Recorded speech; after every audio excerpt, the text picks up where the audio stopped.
Hello, everyone. Happy Thursday. Welcome to BetterUp Live. I'm your host, Dr. Jacinta Jimenez, and I am thrilled and very grateful to be here with all of you today to learn from renowned psychologist Susan David. With the outbreak of COVID and the disruptive and changes and uncertainty it's brought upon us, I think most of us, if not all of you, can attest to feeling high levels of stress at this time. But I think all of you can also attest to feeling a lot of other emotions as well. I know for me, just throughout the course of multitudes, and examining the concept of emotions. But not just with anyone, a true expert on the subject of emotions, someone who's actually written a book titled Emotional Agility. And not only that, we're not just going to talk about how emotions make us feel, we're going to dive deeper and look at the function of our emotions. Why we have them, why are they useful, how can we make use of them, what can they tell us about ourselves and our values, and how those values can provide more direction and purpose in our lives. It's all really exciting, so I'm happy you're joining us. So let's kick it off. Without further ado, I want to welcome psychologist, best-selling author, and co-founder of the Harvard Institute of Coaching, Dr. Susan David. Thank you, Susan. We are so excited to have you here today. Thank you. I'm delighted to be with you. I feel extra excited about having you since I've had the pleasure of interacting with you before back at Shift. I even found this old picture of us, and I can guarantee audience you're going to come away with a lot of nuggets of wisdom from Susan. So just excited to be along for the ride today. So I wanted to start off, there's so many things I wanted to jump in, but I thought it's really important just to anchor us really briefly on the concept of emotional agility.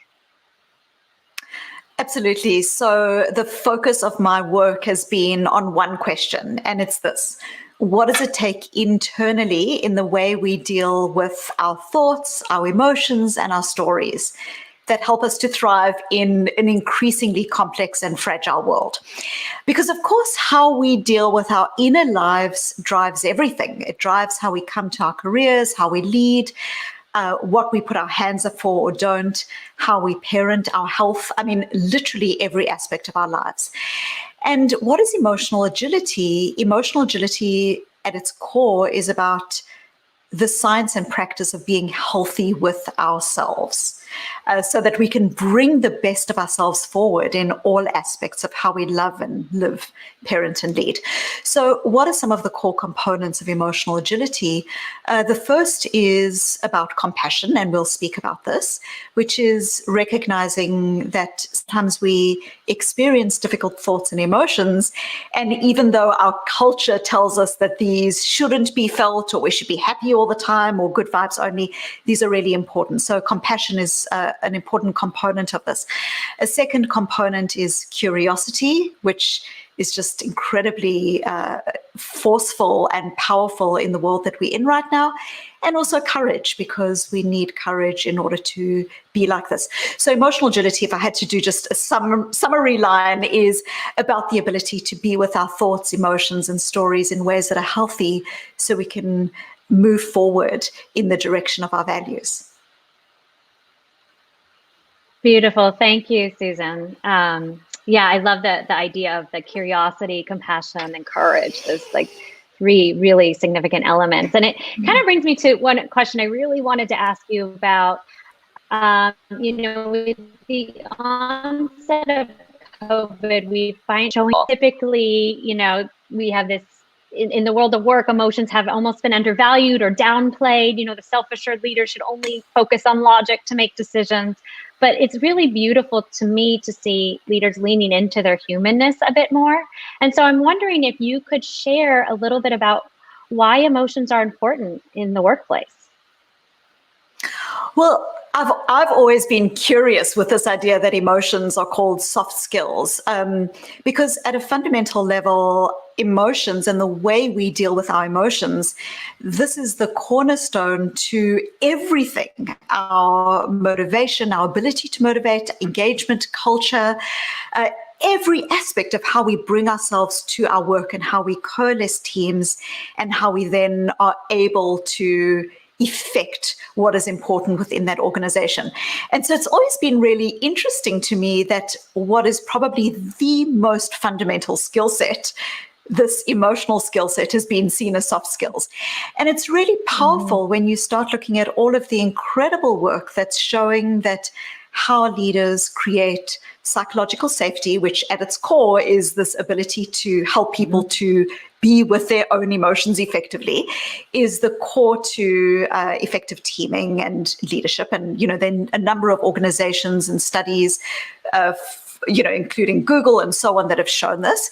And also just a recognition that this division that we had, which is that somehow logic and strategy win out, is not only not true, but particularly in the future world of work, where a lot of questions around logic and rationality are actually going to be able to be automated.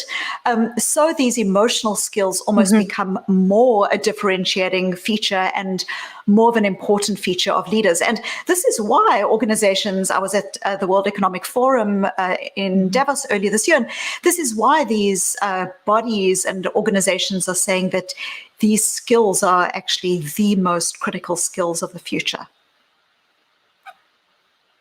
Absolutely. I couldn't agree more with you, Susan, especially the automation of logical skills and things like that. And it brings me to my next emotion. So people are realizing finally, these aren't soft skills, these are necessary skills. But how do we get familiar with emotions and not seem as scary or something that we have to get hooked into? Is there a way that people can stay away from being hooked into that emotion and make it and have a sense of it's overwhelming or scary?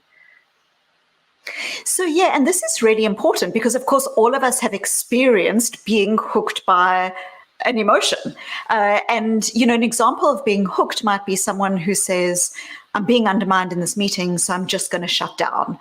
Or I feel helpless here. There's no point in me even trying. We've all been in these contexts in work and beyond. And so one of the core aspects of this that I focus on in my book is, firstly, the idea that all emotions are functional.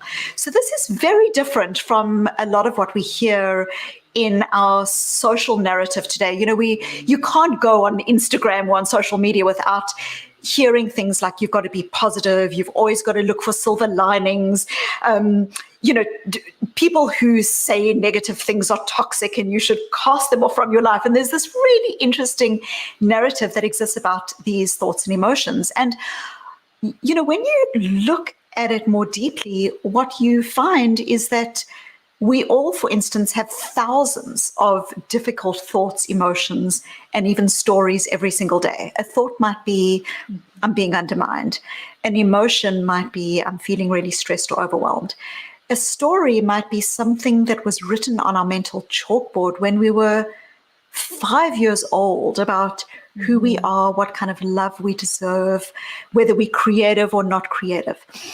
And, when we experience these, there is nothing inherently or fundamentally wrong with them. Our brains evolved to help us to survive in the world. So if you're feeling critical or judgy, or you're having these difficult thoughts, emotions, and stories, that's normal. It's your body and your psychology doing the job that it was meant to do, which is to protect you. So, of course, then tapping into your question, it begs the question, how can we then use our emotions effectively? And so one way to think about this is that the thoughts, emotions themselves, as I've said, are normal. When a thought, emotion, story becomes counterproductive, it's not because we've had it, it's rather because we've hooked into it. We've started to treat it as fact. I'm being undermined, therefore there is no point, and so I keep my hand down. And, I often use, just as an example, because a lot of people have heard of this language, and I think it's really powerful.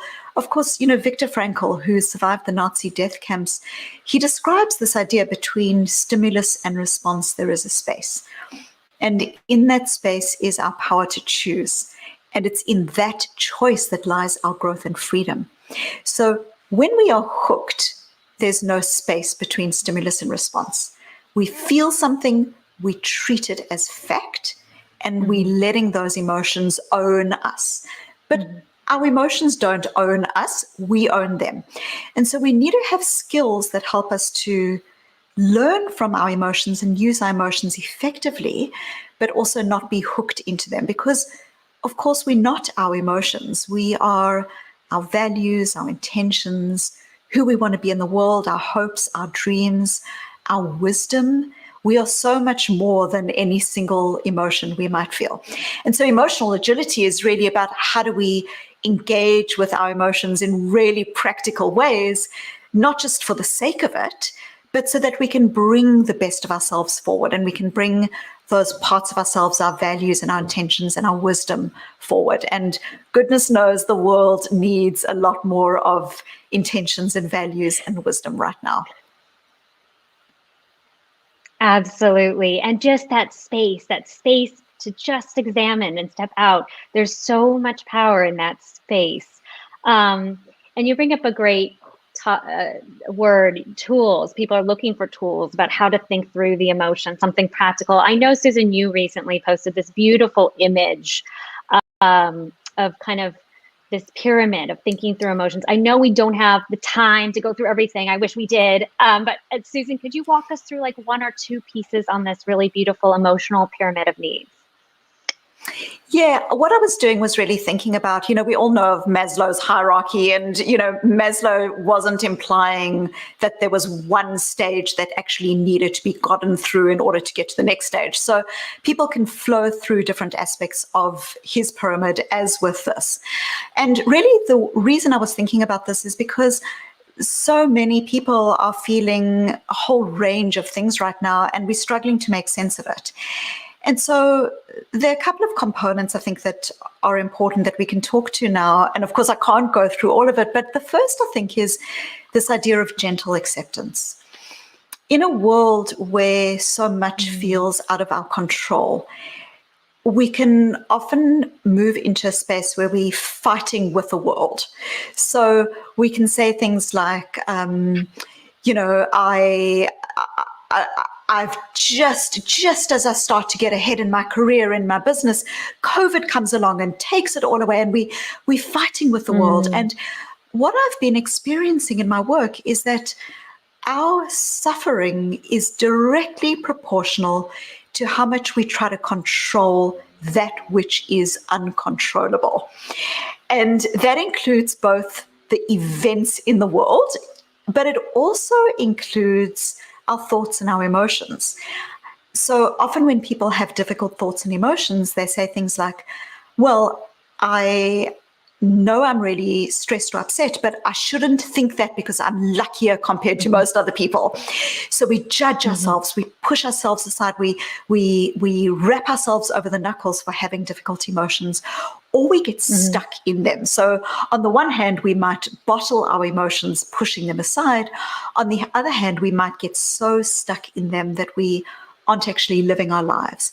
And so I think the first component of this is gentle acceptance. And really what I mean by this, it's not passive resignation. It's just having an orientation to our world, which is, it is what it is. It is what it is. If you went outside and it was raining, you wouldn't say to yourself, I wish it, or maybe you would, but gentle acceptance is walking outside, you see the rain and you say, it is raining. That's gentle acceptance. Not gentle acceptance is fighting against the world. I refuse to take an umbrella every time it rains. And why does it always rain every time I think I'm getting ahead of the rain? It starts raining again. And so we start struggling with the world. So gentle acceptance is really important.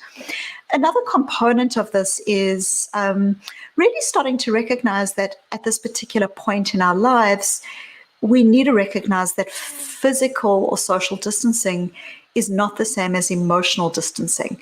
And so a lot of people are feeling extraordinary amounts of loneliness right now. And it's really important to recognize that if you're feeling that that is signposting to you that meaningful connection is really important. And then the last thing that I would say, which I think is important for us to focus on, which is this tough emotions.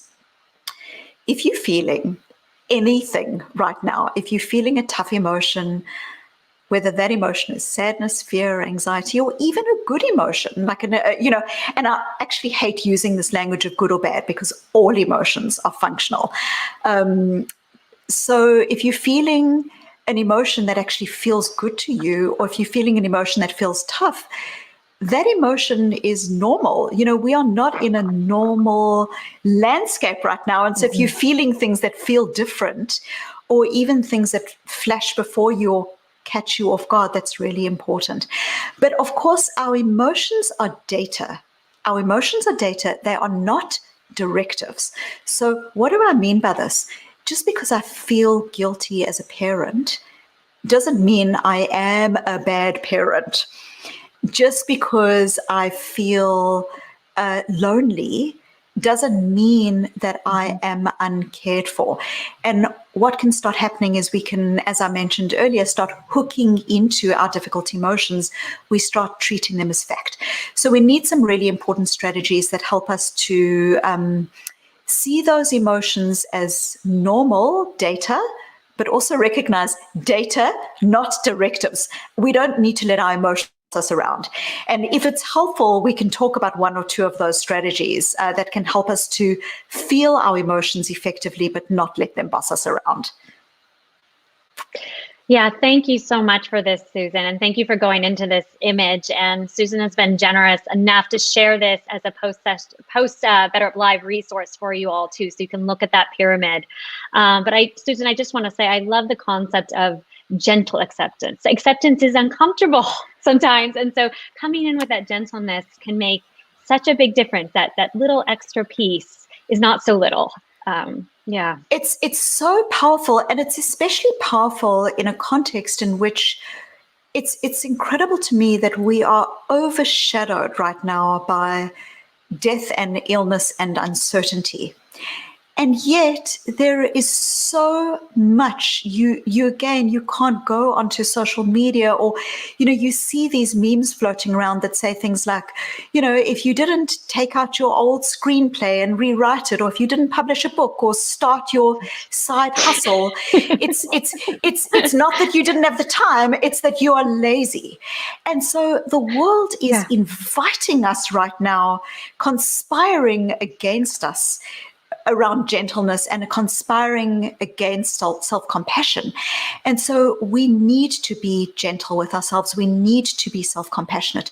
We need to recognize that now is not the time for self-criticism and focusing on achievement, but rather the time to be kind to ourselves. That, if you were dealing with a child and the child came running up to you and said, I'm struggling, I'm really struggling, you wouldn't, tell the child that they've just got to man up, or that they've just got to get on with it, or they've got to look for silver linings. You would take the child in your arms and you would love them.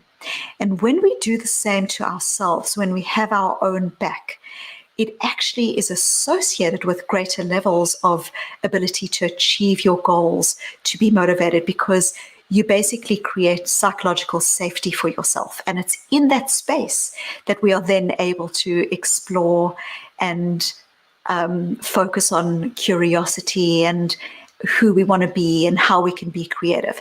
But if you don't have that gentle acceptance and that compassion to start off with, then we always in the state of punishment, and punishment is not where we become our best selves. No, absolutely not. It's the opposite of that. Thank you, Susan, for sharing that beautiful image of the child too. It just really resonates with me. I understand you have an activity to bring this to life for all of our viewers. So I was hoping that we could take a look at what our emotions are telling us in a segment we're going to call, we're calling Put Me In, Coach.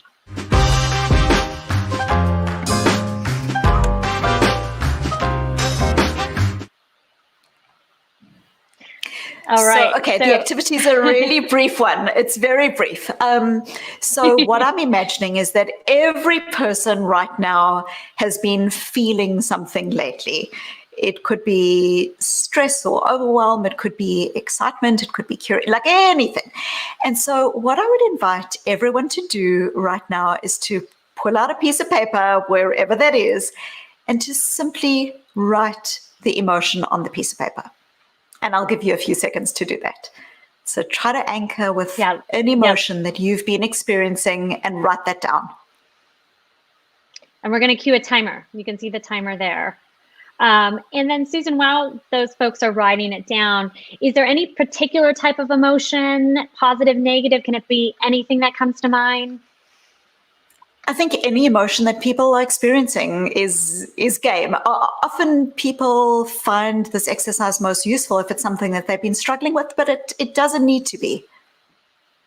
Because really what we're trying to move beyond here is the idea that there's good or bad emotions, and really trying to connect with the idea that our emotions contain really important data. And this is something. They're not good or bad. So what I'm talking about here is not that our emotions in organizations or beyond we need to grin and bear them, but that actually they are critical signals that our emotions contain signposts to the things that we care about. So by now, say everyone's got an emotion on a piece of paper, and I would love you to turn that piece of paper over and think about this, which is, we tend, even though our emotions are transient, we tend not to experience emotions about things that we don't care about. So for instance, if you feel angry right now because of what's going on in the world, that anger might be a signpost that you value equity and fairness. So that emotion that you're experiencing is actually a flashing arrow to something that matters to you. So what I would invite you to do is to think about that emotion that you've got, flip the piece of paper over, and think about, does that emotion point to a value? Does it point to something that you need in your life right now that you maybe don't have enough of? And there's no wrong or right answer here. You know, here's the thing with emotions. We all experience emotions in different ways, and our values just are. And so this is a very personal exercise for you as an individual. So see if you can flip the piece of paper over and see if you can write down a word or a couple of words as to what you think that emotion is signaling that you need, that you value. Great. And then while they're doing that, Susan, do you mind if we just do a quick demonstration, if we bring up some really common emotions and have you talk us through so they can get a sense of what that may look like on the other side of the paper? Go for it. Absolutely. Okay. So the first emotion is flow. What could flow be telling someone? So flow is, of course, that experience of being in the moment. And we tend to be in the moment when we are actually having a little bit of challenge. You know, when we look at flow experiences, flow often signals that we are being pleasantly challenged by something, that we feel a sense of progress. And so that experience might be signposting that this challenge, this activity, and this progress, that progress, often it's intellectual progress, is really important to you. I love that. The next emotion is humility. What could humility be telling someone? So humility can often be an emotion that feels both difficult for people because we feel small relative to the world. But what humility can often be signaling is a sense of awe, a sense that, you know, in the expanse of life, that I am small and insignificant, but also what that means is that there's an ebb and flow of life, and that there are things that are beautiful and have their place, you know, that are beyond me. And so humility might be signposting the need to connect with things beyond yourself. It might be a beautiful piece of music. It might be nature. It might be recognizing the kindnesses that, I don't even know if that's a word, but kindness that other people are doing right now, essential workers, for instance. And that can be a really powerful emotion. Yeah. Beautiful. And then the last one is loneliness, which I know so many folks are feeling right now. So what could loneliness be signaling? Yeah. So loneliness is interesting. Loneliness, again, when we get hooked in loneliness, we often have these cognitive biases that lead us to feel lonely and to say, oh, there's no point in me reaching out to people because people don't care anyway. But loneliness, by definition, is a lack of meaningful connection. You can be lonely at home by yourself, but you can also be lonely on a Zoom call. You can be lonely in a crowd, because when we feel a lack of meaningful connection, that's often what we then sense as loneliness. So loneliness, if you flip the piece of paper over, is often a signpost to you that you are yearning for greater levels of meaningful connection. And how you then bring that forward in your life might be, it might be that you trying to expand your level of conversation that you're having with people, that, we even with our partners or with people that we care about, we might be putting up a guard. We can often feel it go up, but it's often signaling that we need to reach out more. Or, if we're having Zoom calls with our loved ones and we're missing them, meaningful connection might be prompted by expanding the depth of conversation that we have with people, asking people like, what are your hopes and dreams for when things, are a little bit different than what they are now? Those kind of questions can be really powerful. And they, again, the loneliness is signaling something that we need. Beautiful. Thank you so much. It's so helpful to give everyone a context of kind of what could be on that other side of the paper. So I know folks are going to flip over, spend a minute writing that, and then while they're doing that, we have a couple of cues for translation that Susan had walked us through. So we have 3 more to go through, Susan, with you. Go for it. As folks are doing that. So the first one's grief. Yes. And you had so beautifully grief. described this. Yes, go ahead. Well, grief, and please, as I'm talking through this, please feel free in the chat to write what your emotion is, or if you don't even feel comfortable writing what the emotion is, we'd love to see what are some of the values that the emotions are pointing to. So yeah, grief, it's such a tough emotion. People talk about getting through grief, but you never get through grief. We are shaped by grief. We are changed by grief. We never get through grief.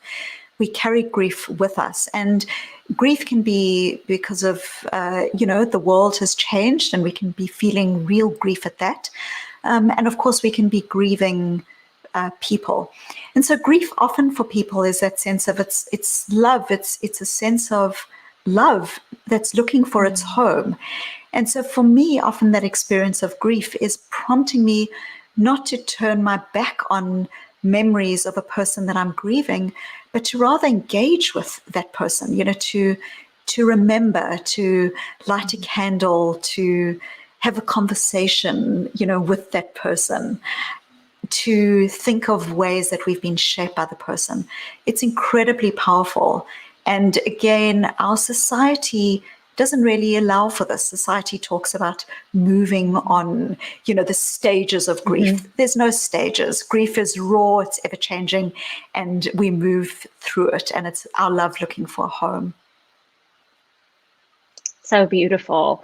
The next emotion is depletion, which I think a lot of people can relate to right now. Burnout is a huge topic. So can you walk us through that? Yes. So this is huge. A lot of people this week in particular, I've got this podcast that I've started with Ted called Checking In, and we're trying to have each podcast be really reflective of where people are at right now. And depletion, burnout is huge for people. So depletion is very often signposting that when we go, and when we in this mode of being busy and reacting to the environment, we often are focused on the outwards. We focused on the goals and the things that we need to do. Depletion is really signposting that we need to be inward focused. We need to be thinking about self-care, self-nurturance, exercise. We need to be thinking about what can we let go of? What are some expectations that we might have had? It might be your expectation about being, the perfect at-home Etsy boarded parent while you're trying to homeschool your children. And sometimes we need to let go of those expectations. So this is really powerful if we, again, connect with a signpost. Thank you, Susan, so much for this and walking us through so many of them. There's so much value in our emotions. And in fact, we put together a little video of some submissions, and we asked people to do the exercise looking at those. Perfect. Let's watch it.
I completely love that. I feel almost like teary watching it because I think it's just so powerful to the moment that we're in. There are a couple of things that come through for me from that video.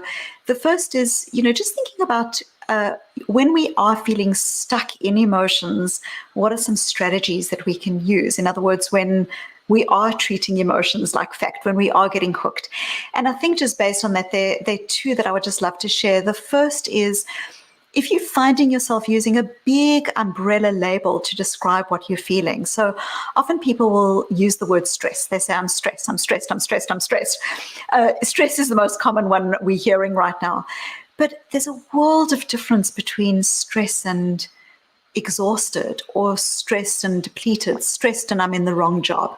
So what I would really encourage is, if you're finding yourself using a big label to describe what you're feeling, see if you can get more granular about it. When we get granular about our emotions, it helps us to do this thing. It helps us to do what we've just done, which is to understand the cause of the emotion. And also, when we think about values, it's not just that values are there in an abstract way. Values are qualities of action. We can actually move towards our values. And so when we label our emotions more accurately, it allows us to understand the causes of those emotions, and also what scientists call the readiness potential in our brains starts becoming activated. And this allows us to take concrete steps. So that's the first. The second thing that I would say is, and of course, over here, what we're seeing in the video is people using those very granular emotional descriptions, and this is called emotion granularity. Another thing that I would say that's just so powerful is, if you're feeling that you are stuck in your emotion, there's no space between you and the other things that I was talking about, the wisdom, the values, and the intentions.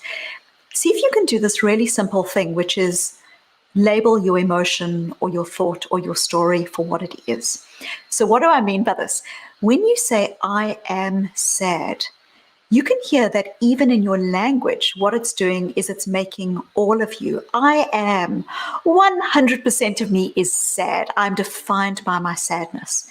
Or I am being undermined. 100% of me is being undermined. See if you can do this really simple exercise, which is it's a linguistic exercise, but it's really powerful, as so many of these exercises are. Label your thought, your emotion, or your story for what it is. It's a thought, it's an emotion, it's a story. Data, not directives. So instead of I am sad, I'm noticing that I'm feeling sad. I am being undermined. I'm noticing the thought that I'm being undermined. Oh, I am worthless here and there's no point in me applying for the job. I'm noticing that this is my I am worthless story. What this is doing is it's creating linguistic space between you and the emotion, and it's really powerful because it allows you to then breathe into your emotion, to observe it for what it is, and to bring your wisdom and other parts of yourself forward. Thank you, Susan, for explaining just how people can really process and work with their emotions and go along with them instead of against them. And it was just such a beautiful video to watch their even faces change as they identified the value, that you could see this emotional shift happening. I wish we could dig in more about this, but we're running out of time. So I'm going to move us along to the next segment, which is called You Ask, We Answer. Go for it.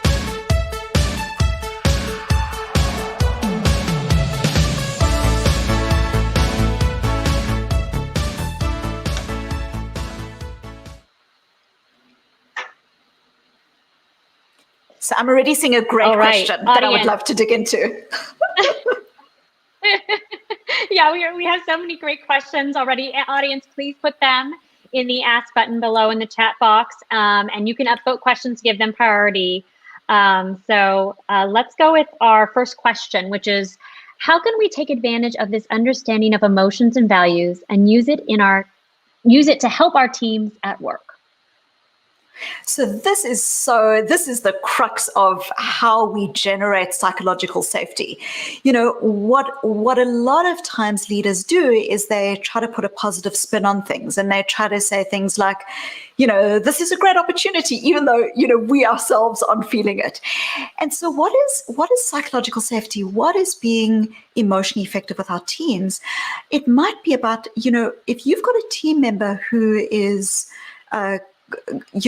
concerned or complaining about the way a product's going to market, that person's we can look at that person and we can say, oh, they're being negative.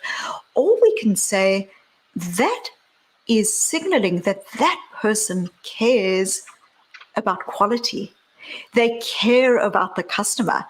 And so we can actually explore then what that looks like for the person. The same can exist with our teams. Our teams are in a very precarious situation right now, and they're feeling stress. And so the leader who, instead of trying to Pollyanna or whitewash the experience, instead of saying, let's look for the opportunity, and obviously we do this with really good intentions, I think holding space and creating space where there's compassion for our teams is really powerful. And we don't talk about this often in workplace situations. We treat often the workplace as if it's a never-ending Iron Man or Iron Woman competition, where being kind and compassionate is somehow synonymous with being weak and lazy. So a powerful question for a leader to ask might be, things are imperfect. We don't have all the answers, but who do we want to be as a team? How do we want to come together as a team? What I found in my research in global organizations and global teams, really from Japan to the United States, is that when leaders coalesce around these values, where we're starting to say, who do we want to be even in the midst of this challenge? That is so powerful, and it's so much more powerful than how do you feel question, but then gets pushed aside, or trying to just do the silver lining question. It's really meeting people where they are at. But I just wanted to say also that, there's this beautiful, I start off my TED talk with this beautiful phrase that you hear every day on the streets in South Africa, which is where I'm from. And it's this phrase, sawubona, sawubona. Sawubona basically means hello. You hear it every day. But sawubona literally translates means I see you. And by seeing you, I bring you into being. And I think really this moment that we're all in is calling for a sawubona. It's calling for us to see ourselves and to also see the people that we are with. And to recognize that for one person, they are, we're not all in this together. We in this differently, depending on what different people's stressors are. And so doing a sawubona as a team leader, both of yourself and of others, is extraordinarily powerful. That is so beautiful and so true. Just holding that space to really see someone as a whole person is such a gift you can give to your team and your people. So powerful. The second question that's come in is, what is a practice that helps you both stay emotionally agile? Go for it. I can answer that as well, but go for it.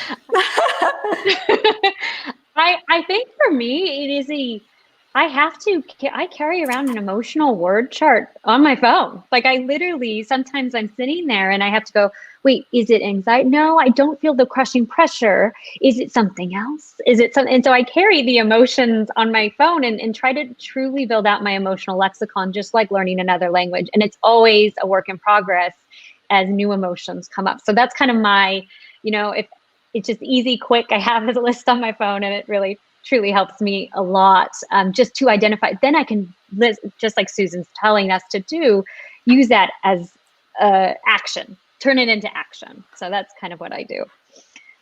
I love How about that. You, Susan? It's so beautiful. Well, so a couple of things. I think firstly, I've become, of course, do I get upset with my husband, or do I, at the moment, my husband's a physician, so he's dealing with COVID. I'm homeschooling 2 children. And really what I'm trying to do so much is build the pause, between stimulus and response, there is a space. Build in your pause. And the way that I'm really trying to build in my pause is by, making sure I'm going for my walks. The first things that often we let go of when things are busy are issues around enough sleep, enough exercise. Those kind of things are really, really important. And, it's part of our body resource that allows us to then regulate. So I'm trying to build in my pause, like very intentionally. The other thing that I'm trying, to be very mindful of is that the most toxic experience we can have as human beings is self-comparison. As soon as we get stuck or sucked into self-comparison, whether you come out top or whether you come out bottom, self-comparison is toxic. And so I'm really just trying to be aligned with, what are my values? Who do I want to be right now? How can I bring myself forward? And to not engage with self-comparison, because self-comparison is the thief of joy, and it's the thief of well-being. Oh, absolutely. And it's so easy right now to fall into comparative suffering right now. Oh, well, I'm not as bad off as this person, or this person's way better off than me. And either way, we lose. Either way. Yeah. I love the pauses. Well, when you, Susan. It's just so perfectly said. When you engage in comparative suffering, you either aren't allowing your space for emotions because, gee, I'm not allowed to feel it, or it's as if you're kind of carrying a load of books so close to your chest of how you feel and why this feels bad or why you aren't good enough, and that it actually doesn't allow you to be present in the world. It doesn't allow for creativity and generation and growth, and that's really important. Yes. I'm so sad because we're running out of time. And so I want to move us to our next segment. We always want to, Susan, you have so much wisdom, as we've already seen throughout this entire time, but I would love to end by you imparting some words of wisdom to help all of us stay in touch with our values, to practice our emotional agility. So I'm going to turn it over to our final segment, I Got You.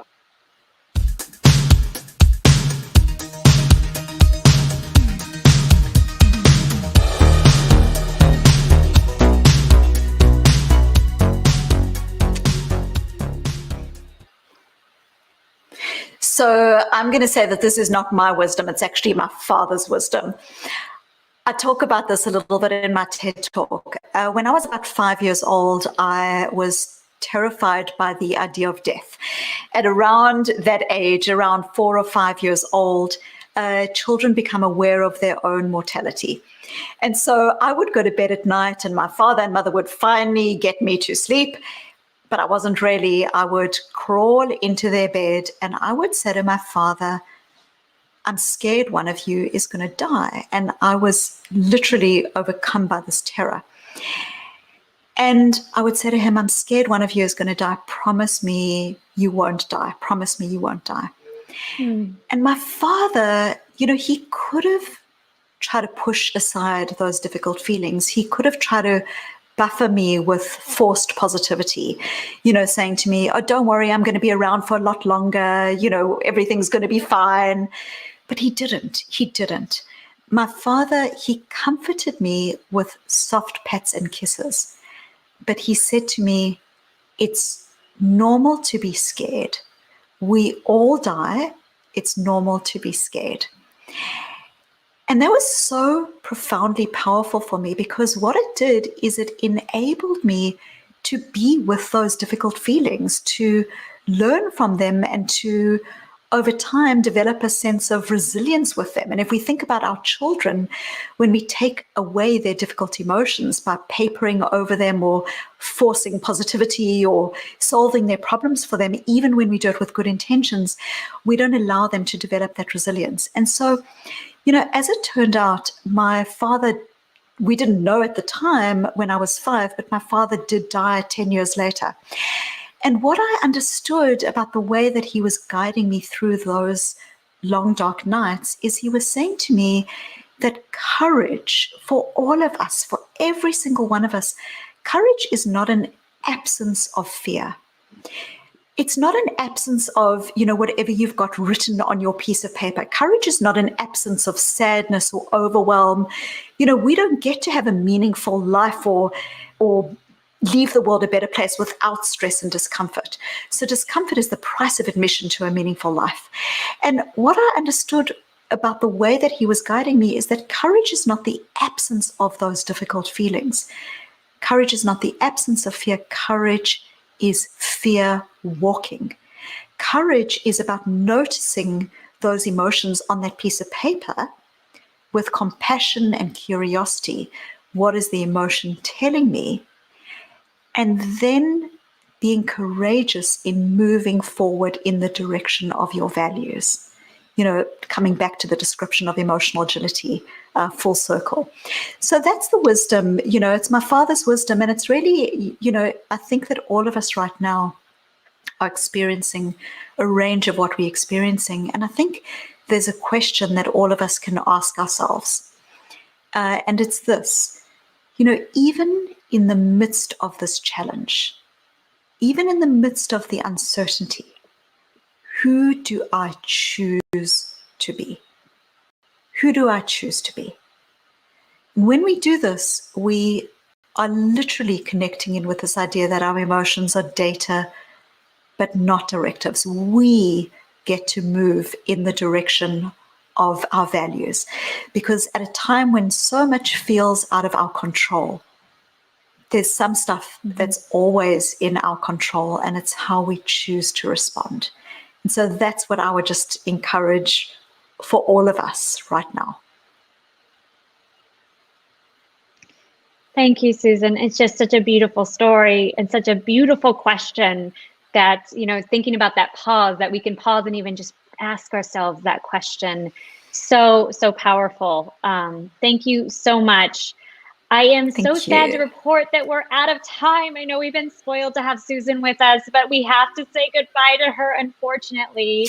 Thank you so much for being on this show, and thank you so much for bringing emotions and advocating for emotions in the world and in the workplace.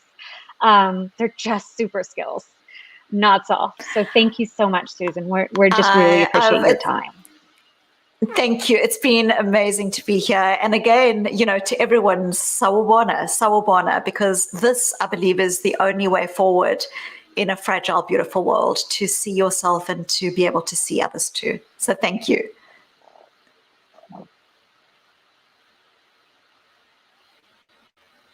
Thank you, Susan.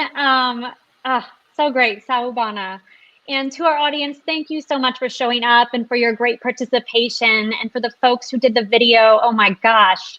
As always, stay in touch, check us out on Facebook, and make sure to tune in next week. We're going to be joined by world famous entrepreneur Chip Connolly as we talk about organizational resilience. Stay healthy and check into those emotions. Thank you and have a great day. Thank you. Goodbye.